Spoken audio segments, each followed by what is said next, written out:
Philip Mantle is an international UFO researcher, author and broadcaster. He also runs the Flying Disc Press, which publishes UFO books. Philip's interest in UFO research began way back in 1979 when he joined the British UFO Research Association and Yorkshire UFO Society. And he joins us today to have a chat. Hello, Philip. Good afternoon, Dean. Nice to speak to you. Pleasure to have you with us today. I note that your first interest or research began way back in 1979, so that's a long time in this business. And I've always got admiration for people that are in researching ufology that dedicate their lives to it. So what was your interest in the UFO topic?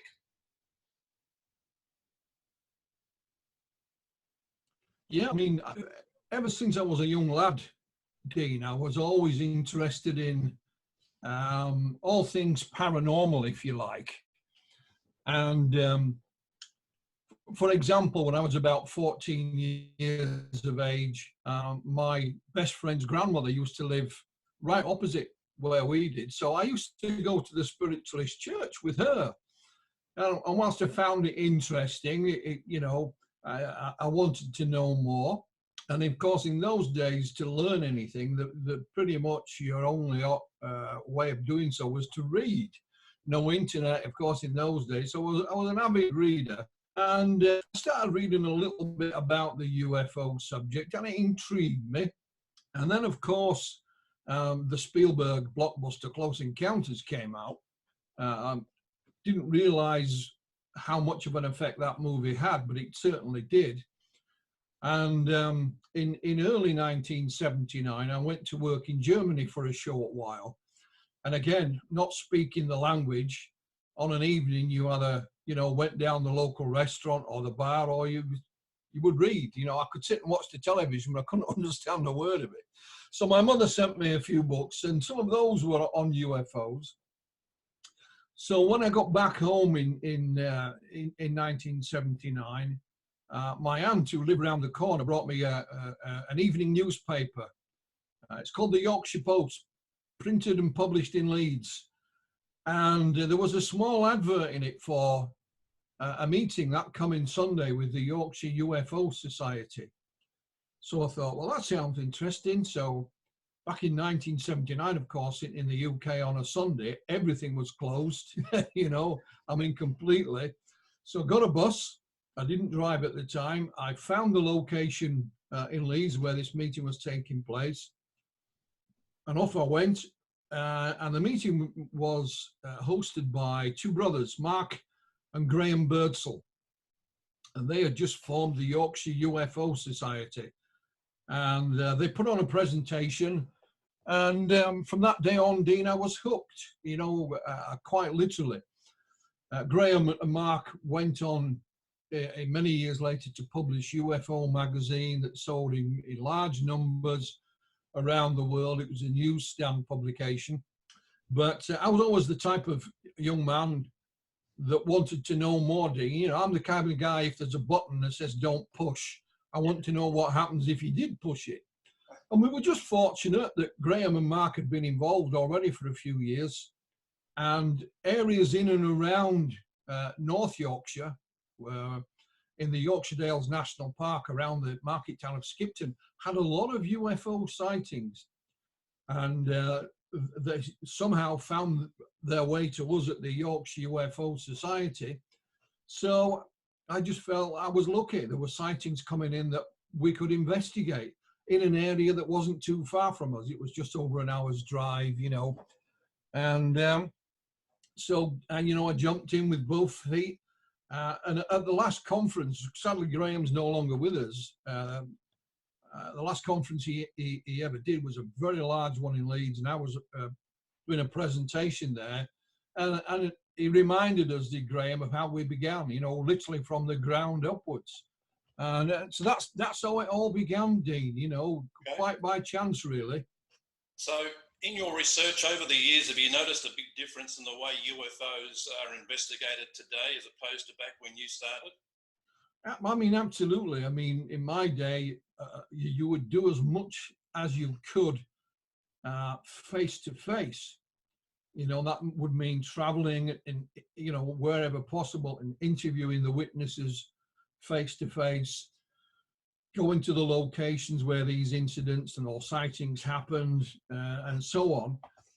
If things were a bit further away, we literally had a UFO sighting report form, like a questionnaire, if you like, that you would send to people and have them complete, or you would write to them or phone them, you know. And it was a lot, I don't know if it was any better, but it certainly took a lot longer to certainly think about it.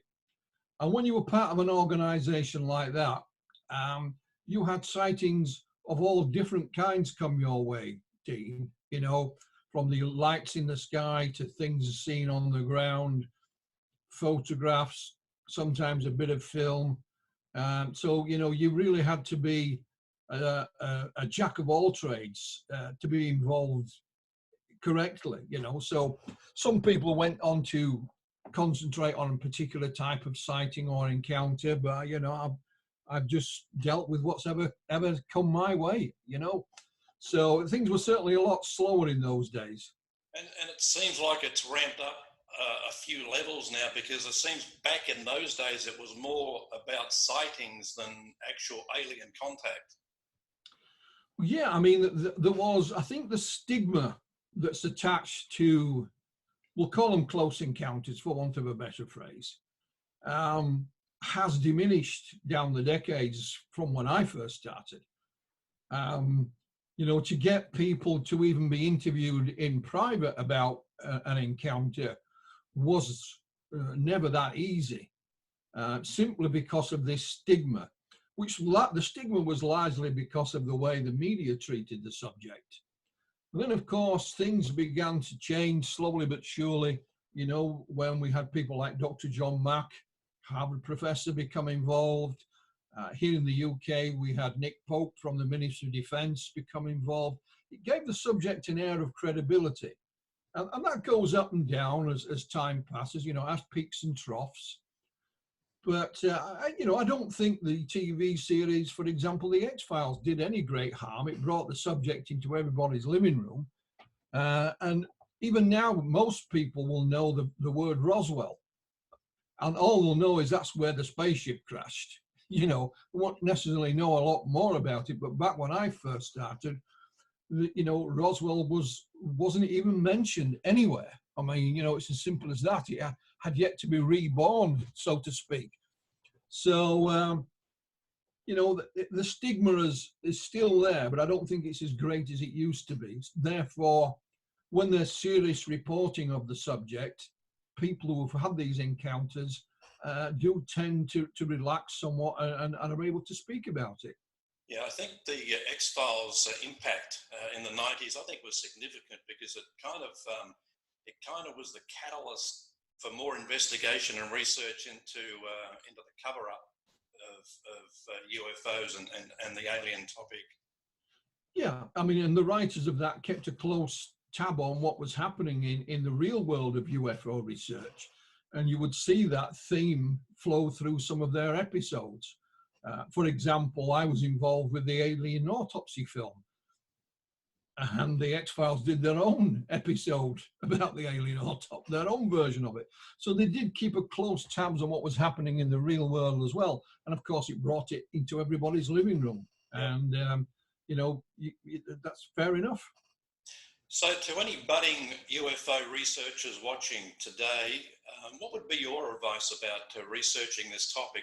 Because it's probably not one where you'd want to go in with a made-up mind of what you believe is real. There really needs to be investigation done, because you need to check all the facts. Yeah, I mean, I think it's fair to say now that even from a skeptical viewpoint, we can say that these encounters do indeed take place. It's not a question anymore of whether UFOs are real or not.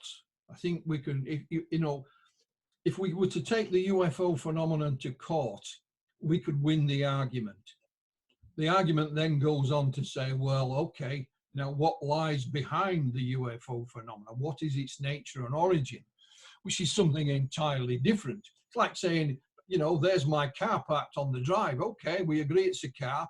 Who built it? You know, where was it manufactured? You know, so, and that's where you have to try and keep an open mind. It's very, very difficult, Dean, and I can understand why some people have preconceived ideas or theories. I certainly did when I started. I was very naive, didn't know an awful lot. My own opinions have changed as the years have progressed, you know, and I dare say they'll change again. You know, I was reading a quote today, and I've heard it before, but you know, it's, your mind is like a parachute. It works best when it's open, you know, and I'll leave it at that. Yeah. Were you ever afraid as a researcher that you may find out too much? You may step on somebody's toes or an organisation's toes, and it may come back to haunt you? No, never had any feelings like that whatsoever. I mean, when we tried our damnedest, areas in and around Skipton, in the Yorkshire Dales, had a, you know, they were haunted by UFO sightings and other paranormal phenomena. And we did our best to try and confront the phenomena face to face. You know, we camped out upon the moors in the rain and the mist when it was supposed to be the summer, you know.